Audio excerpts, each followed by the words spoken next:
Hello दोस्तों, नमस्ते, राम राम। मैं हूँ रीना यादव। मैं अपने यूट्यूब चैनल पे आप सभी का स्वागत करती हूँ। मैं आप सब बीच में एक नाच गीत लेकर आई हूँ। मेरा नाच गीत कैसे लगे कमेंट बॉक्स में ज़रूर बताना।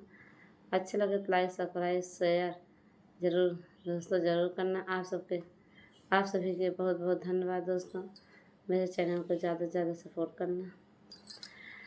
पिया बड़ा निक लागे जब चलावे गड़िया, पिया बड़ा निक लागे जब चलावे गड़िया, चलावे गड़िया हो चलावे गड़िया हो चलावे गड़िया, पिया बड़ा निक लागे जब चलावे गड़िया।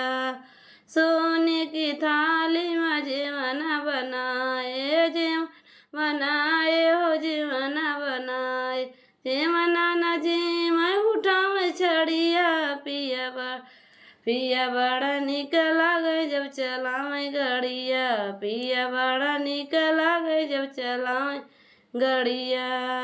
गंगा जमुना का गड़ुआ भराए, गड़ुआ न घूटे उठावे छड़िया, पिया बड़ा लागे जब चलावे गड़िया, पिया बड़ा लागे जब चलावे गड़िया, चलावे गड़िया जब चलावे गड़िया, पिया बड़ा निक लागे जब चलावे गड़िया।